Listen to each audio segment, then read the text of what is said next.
Hi students, ನಾನು ಈ ವಿಡಿಯೋದಲ್ಲಿ ರಾಸಾಯನಿಕ ಕ್ರಿಯೆಗಳು ಮತ್ತು ಸಮೀಕರಣಗಳು ಈ ಪಾಠದ ಬಹು ಆಯ್ಕೆ ಪ್ರಶ್ನೆಗಳನ್ನು ಬರೆದಿದ್ದೀನಿ.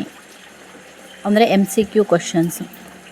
ರಾಸಾಯನಿಕ ಸಮೀಕರಣವನ್ನು ಸರಿದೂಗಿಸುವುದು ಈ ತತ್ವದ ಆಧಾರದಲ್ಲಿ. ಯಾವ ತತ್ವ? ಶಕ್ತಿ ನಿಶ್ಚಿತತೆಯ ತತ್ವ, ರಾಶಿ ಸಂರಕ್ಷಣಾ ತತ್ವ, ಪರಮಾಣು ಸಿದ್ಧಾಂತ, ಈ ಮೇಲಿನ ಎಲ್ಲವೂ. ಇದು ರಾಶಿ ಸಂರಕ್ಷಣಾ ತತ್ವ. ಸಮೀಕರಣದಲ್ಲಿನ ವಿಧವನ್ನು ಗುರುತಿಸಿ. ಸಂಯೋಗ ಕ್ರಿಯೆ, ಸ್ಥಾನಪಲ್ಲಟ, ದ್ವಿಸ್ಥಾನಪಲ್ಲಟ, ವಿಭಜನೆ ಕ್ರಿಯೆ. ಇದರಲ್ಲಿ ಸಂಯೋಗ ಕ್ರಿಯೆ. ರಾಸಾಯನಿಕ ಕ್ರಿಯೆಯನ್ನು ಸೂಚಿಸುವ ಅಂಶ ಯಾವುದು? ಬಣ್ಣದಲ್ಲಿ ಬದಲಾವಣೆ, ತಾಪದಲ್ಲಿ ಬದಲಾವಣೆ, ಅನಿಲ ಬಿಡುಗಡೆ, ಈ ಮೇಲಿನ ಎಲ್ಲವೂ. ಇವೆಲ್ಲವೂ ರಾಸಾಯನಿಕ ಕ್ರಿಯೆಯನ್ನು ಸೂಚಿಸುವ ಅಂಶಗಳೇ ಆಗಿರೋದ್ರಿಂದ ಇದು ಮೇಲಿನ ಎಲ್ಲವೂ. ರಾಸಾಯನಿಕ ಕ್ರಿಯೆಯ ವಿಧವನ್ನು ಗುರುತಿಸಿ. ಸಂಯೋಗ ಕ್ರಿಯೆ, ವಿಭಜನೆ ಕ್ರಿಯೆ, ಸ್ಥಾನಪಲ್ಲಟ, ದ್ವಿಸ್ಥಾನಪಲ್ಲಟ. ಇದರಲ್ಲಿ ದ್ವಿಸ್ಥಾನಪಲ್ಲಟ ಹೇಳೋದು ರಾಸಾಯನಿಕ ಕ್ರಿಯೆಯ ವಿಧವನ್ನು ಗುರುತಿಸ್ತದೆ. CaCO3ಯನ್ನು ಬಿಸಿ ಮಾಡಿದಾಗ CaO ಆ್ಯಂಡ್ CO2 ಉಂಟಾಗುವುದು. ಯಾವ ರಾಸಾಯನಿಕ ಕ್ರಿಯೆ ಇದು? ಇದು ವಿಭಜನೆ ಕ್ರಿಯೆ.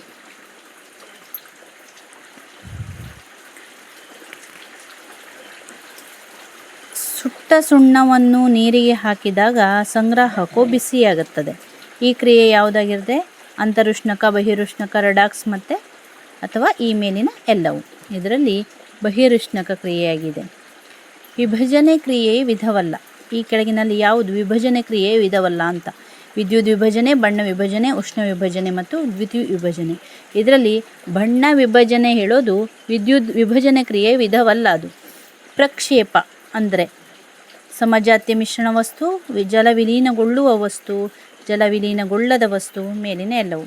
ಇದು ಜಲವಿಲೀನಗೊಳ್ಳದ ವಸ್ತುವನ್ನು ಪ್ರಕ್ಷೇಪ ಅಂತ ಹೇಳ್ತಾರೆ. ಇದು ಅಂತರುಷ್ಣಕ ಕ್ರಿಯೆಯ ಉದಾಹರಣೆಯಲ್ಲ. ಅಲ್ಲದೆ ಇರೋದು ಅಂತರುಷ್ಣಕ ಕ್ರಿಯೆಯ ಉದಾಹರಣೆ ಅಲ್ಲದೆ ಇರೋದು ಮೇಣದ ಬತ್ತಿ ಉರಿಯುವುದು. ರೆಡಾಕ್ಸ್ ಉದಾಹರಣೆ ಅಲ್ಲದೆ ಇರೋದು. ಇದರೊಳಗೆ ರೆಡಾಕ್ಸ್ ಉದಾಹರಣೆ ಅಲ್ಲದ್ದು ಅಂದರೆ ಇದು Pb plus CuCl2, PbCl2 plus Cu.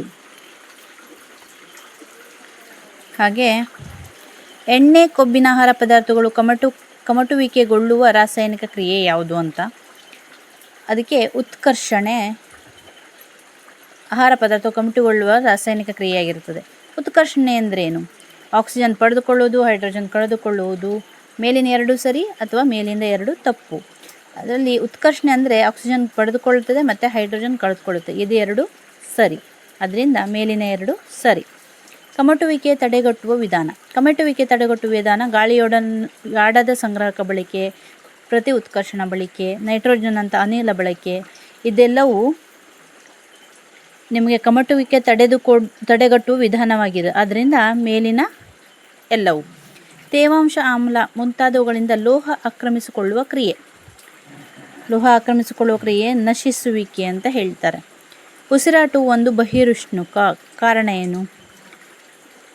ಜೀವಕೋಶಗಳಲ್ಲಿ ಶಕ್ತಿ ಬಿಡುಗಡೆ ಆಗ್ತದೆ, ಬಿಸಿ ಗಾಳಿ ಹೊರಬಿಡುತ್ತದೆ, ಹೊರ ವಾತಾವರಣದ ಸಂಪರ್ಕವಿದೆ, ಯಾವುದೂ ಅಲ್ಲ. ಇದು ಉಸಿರಾಟ ಹೇಳೋದು ಒಂದು ಬಹಿರುಷ್ಣಕ. ಕಾರಣ ಏನಂದರೆ ಜೀವಕೋಶಗಳಲ್ಲಿ ಶಕ್ತಿ ಬಿಡುಗಡೆ ಆಗ್ತದೆ.